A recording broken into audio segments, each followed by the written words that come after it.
काल जवळपास 186 मिलीमीटर पाऊस हा एका दिवसामध्ये नागपूरमध्ये पडला, पण त्यातलाही जवळपास 110 मिलीमीटर पाऊस हा 1 ते सव्वा तासाच्या अंतरात पडला. त्यामुळे अनप्रेसिडेंटेड अशा पद्धतीचा हा पाऊस होता आणि तोही जशी ढगफुटी होते तसा काही भागातच झाला. त्यामुळे त्या भागातले जे काही सखल एरिया होते किंवा लो लाईंग एरियाज होते त्या एरियामध्ये मोठ्या प्रमाणात पाणी शिरलं. विशेषतः 3 शाळांमध्ये त्या ठिकाणी रेस्क्यू ऑपरेशन चालवावं लागलं आणि सर्व मुलांना, जवळपास 450 मुलांना बाहेर काढावं लागलं. प्रशासनाने अतिशय चांगलं काम केलं. काही ठिकाणी बोटी वापरल्या, काही ठिकाणी रोप वापरले आणि जे काही रेस्क्यू करायचं होतं ते अतिशय वेगाने सगळ्यांना रेस्क्यू केलं. त्यामुळे कुठली हानी त्या ठिकाणी झाली नाही. पण निश्चितपणे लोकांच्या घरामध्ये पाणी शिरल्यामुळे किंवा काही ठिकाणी मोठ्या प्रमाणात पाणी जमा झाल्यामुळे काही काळापर्यंत जनजीवन विस्कळीत होतं. पाणी निघून देखील लवकर गेलं. अजूनही काही भागांमध्ये पाणी आहेच, त्याच्यावर कारवाई चाललेली आहे. आजही काल जे काही आपल्याला अलर्ट दिलं होतं त्यात ऑरेंज अलर्ट नागपूरला दिलेला आहे आणि संध्याकाळनंतर कदाचित पाऊस 5 वाजेनंतर मोठ्या प्रमाणात येईल अशी अपेक्षा आहे. प्रशासनाशी माझी चर्चा झाली आहे. प्रशासन पूर्णपणे तयारीत आहे. पण आता हे वेदर इव्हेंट्स मात्र सगळे चिंताजनक आहेत. आपण बघतोय पालघरला आपण बघितलं, नागपूरला आपण बघितलं, मध्ये रायगड जिल्ह्यात आपण बघितलं, नाशिकला आपण बघितलं की 15 दिवसाचा, महिन्याभराचा पाऊस हा एका दिवसात येऊन राहिलेला आहे.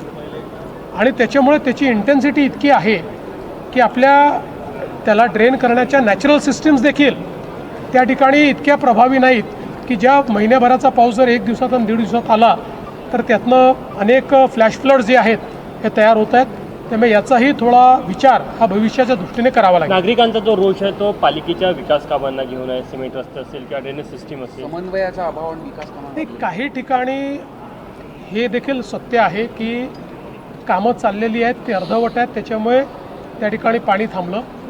पण सरसकट असं नाही आहे. कारण मी जसा उल्लेख केला की जर 1 ते सव्वा तासामध्ये 110 मिलीमीटर पाऊस पडेल तर कुठलीच सिस्टीम एवढ्या पावसाकरता डिझाईन नसते. आपण सिस्टीम डिझाईन करताना गेल्या 20-25 वर्षातला जो डेटा आहे त्या डेटातला जो अधिकतम पाऊस आहे त्याच्यात 10% जास्त अशा पद्धतीनं ती सिस्टीम डिझाईन होते. परंतु जर इतका पाऊस एकत्रित आला तर त्यातनं काही डिस्ट्रप्शन्स होतात. पण म्हणूनच मी सांगितलं की आता एक प्रकारे अशा प्रकारचे इव्हेंट्स हे सातत्याने होत आहेत आणि राज्यभरात, देशभरात होत आहेत. त्यामुळे याचाही विचार आपल्याला पुढच्या काळात करावा लागेल. जरांगे पाटील यांनी राज्यव्यापी आंदोलनाची पुन्हा एकदा अंतिम आंदोलनाची घोषणा केली आहे. मराठा समाजाची सरकारने अन्याय केला आहे. 58 लाख मराठा नोंदणीच्या आधारे तातडीने जात प्रमाणपत्र सादर करण्याची त्यांनी मागणी केली. जात प्रमाणपत्र हे मागितल्यानंतर मिळतं आणि ज्या ज्या लोकांनी जात प्रमाणपत्र मागितले त्यांना ते प्रमाणपत्र मिळालेले आहेत. माझ्या माहितीप्रमाणे पेंडन्सी अतिशय कमी आहे. कोणी मागताय आणि देत नाही अशी परिस्थिती नाही आहे. मला असं वाटतं की फार कमी पेंडन्सी आहे. त्यांना जात प्रमाणपत्र दिले जात आहेत. आणि इतरही ज्या गोष्टी आहेत, मी पुन्हा एकदा सांगतो की आमच्या सरकारने, महायुतीच्या सरकारने मराठा समाजाकरता जेवढे निर्णय घेतले आणि जेवढे निर्णय कार्यान्वित केले हे कुठल्याच सरकारने कधी घेतले नाहीत. अद्यापही कोणाचा काही रोष असेल, कोणाला काही वाटत असेल की हे योग्य होत नाही आहे तर निश्चित त्यातनं मार्ग काढता येईल. त्या सगळ्या गोष्टी आपल्याला बघता येतील आणि त्याला योग्य पद्धतीनं मला असं वाटतं की त्याच्यावर मार्ग काढता येईल. काढलेला आहे. अल्निनोचं वर्ष असताना देखील मागच्या वर्षीच्या तुलनेने यावर्षी 10 लाख शेतकऱ्यांची संख्या ही पीक विमा काढण्यामध्ये घटलेली आहे. त्याचं कारण की नवीन अटी शर्तीमुळे शेतकरी नाराज आहे. नवीन अटी शर्ती आहे त्याचं कारण नाही आहे. मुळातलं त्याचं कारण असं आहे की आपण 1 रुपयात पीक विमा अशा पद्धतीनं ज्यावेळेस पीक विमा केला त्यावेळी सर्वांनीच तो पीक विमा काढला. पण त्यानंतर आपल्या लक्षात आलं की त्याच्यामध्ये खूप मोठ्या प्रमाणात दुर्दैवाने बोगसगिरी झाली. बीडसारख्या घटना आपल्याला पाहायला मिळाल्या आणि म्हणून मग त्याच्यामध्ये काही सुधारणा आपण केलेल्या आहेत. आणि पूर्वीप्रमाणे आता शेतकऱ्यांना त्यांचा जो हिस्सा पूर्वी भरावा लागायचा तो भरावा लागतोय आणि म्हणून ती संख्या थोड़ी कमी आहे. राहुल गांधी ने संसद में भाषण किया, आरएसएस असली शत्रु है, लोगों को अंधभक्त बनाना चाहता है, अमित शाह ने फायरिंग के ऑर्डर दिए, ऐसा सब आरोप राहुल गांधी का.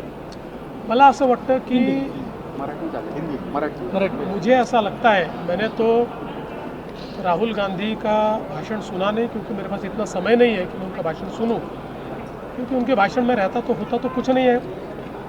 कोई भी विपक्ष का नेता जब बोलता है आरोप जरूर करे, कोई गलत बात हो तो उसके ऊपर ज़रूर बोले, टिप्पणियां भी करे, लेकिन आपने देश के युवाओं के लिए सकारात्मक क्या बोला है? आपने कौन सा सॉल्यूशन दिया है? आपने ऐसी कौन सी बात बताई कि जिसके कारण देश के युवाओं का कल्याण होने वाला है? केवल दिन भर झूठी बातें बोलना, आरोप करना, इससे देश के युवाओं को कुछ मिलने वाला नहीं है. मोदी जी ने देश के युवाओं के बारे में सोचा है, ये नई पद्धति लाई है. मेरा विश्वास है ये बिल पास होगा तो इस नई पद्धति के कारण एक बहुत ही सिक्योर इस प्रकार की परीक्षा पद्धति आएगी और हमारे युवाओं का कल्याण होगा. एफआईआर विड्रॉ करने की मांग सब जगह हो रही है, क्या महाराष्ट्र में जो एफआईआर हुए वो विड्रॉ होंगे? महाराष्ट्रामध्ये पोलीस विभागाला आणि गृह विभागाला आम्ही ऑलरेडी सांगितलेलं आहे की या आंदोलनाच्या दरम्यान ज्या काही केसेस झालेल्या आहेत त्या केसेस या परत घेतल्या पाहिजेत. महाराष्ट्रामध्ये पोलिसांनी फार संयमाची भूमिका घेतलेली आहे. साधारणपणे केसेस जर आपण बघितल्या तर मोठ्या प्रमाणात फक्त जमावबंदीच्या केसेस त्या ठिकाणी लागलेल्या आहेत, पण ज्या काही केसेस आहेत त्या परत घेण्याच्या संदर्भातले आदेश मी दिले. गडचिरोली जिल्ह्यामध्ये काही बोगस नक्षलवादी म्हणून पत्रकं वितरित करतात आणि सातत्याने या घटनेमध्ये काही वाढ पाहायला मिळते. मध्यंतरीच्या काळामध्ये नक्षलवाद्यांचे पुन्हा पत्रकं लागलेले दिसले आणि त्यातनं स्पेक्युलेशन्स देखील झाले, पण ज्यावेळी त्याची एक प्रकारे जांच करण्यात आली त्यावेळी असं लक्षात आलं की काही लोकांनी स्वतःच्या हिताकरता आणि स्वतःच्या स्वार्थाकरता काही गोष्टी मिळाव्या म्हणून स्वतःच ही पत्रकं लावली आहेत, त्यांना जेरबंद करण्यात आलं. ये महाराष्ट्र में ये पूरा आंदोलन बहुत ही रेस्ट्रेंट के साथ हमारी पुलिस ने उसको हैंडल किया है और जो केसेस भी लगी है वो बहुत ही नॉमिनल इस प्रकार की केसेस वहाँ पर लगी है. और मैंने कल सुबह ही गृह विभाग के साथ और राज्य के डीजी के साथ चर्चा की थी और कल ही ये आदेश दे दिया था कि इन केसेस को वापस लिया जाए. राहुल गांधी ने प्रहलाद जोशी को दुष्कर्म का रक्षक बताया है. देखिए, राहुल गांधी कुछ भी बोल सकते हैं, लेकिन राहुल गांधी क्या है ये भी भारत जानता है.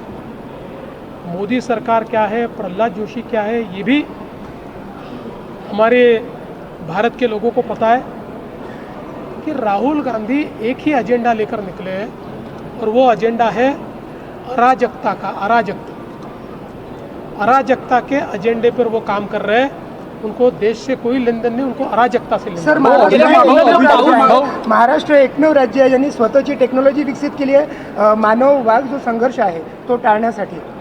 मला अतिशय आनंद आहे की मार्वल जी आपल्या महाराष्ट्राची AI कंपनी आहे यांनी एक अतिशय चांगलं मॉडेल आपल्या नागपूरचे SP आहेत हर्ष पोद्दार त्यांनी ते तयार केलेलं आहे, ज्यामध्ये वाघाचं जे विचरण होतं त्याचं अर्ली वॉर्निंग देण्याची सिस्टीम तयार केली आहे.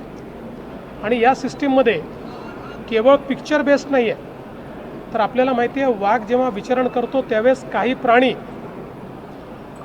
हे आवाज काढून जंगलाला सांगत असतात की वाघ कुठे आहे. हा जंगलाचा नियम आहे.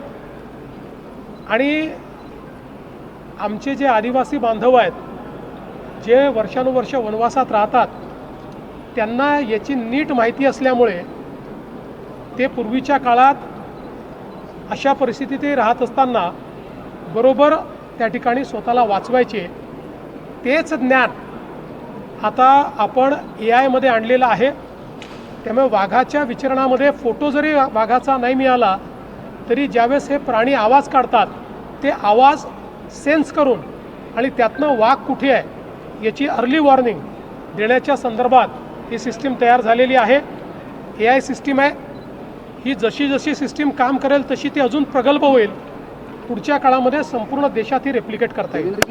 कर्जमाफीच्या यादीतील रक्कम आणि EKYC करताना दिसणाऱ्या रकमेत मोठी तफावत काही ठिकाणी आढळून आहे. खास करून हिंगोलीतनं खूप तक्रारी येते. असं आहे की या संदर्भात पहिल्यांदाच खूप स्पष्टपणे सांगण्यात आलेलं आहे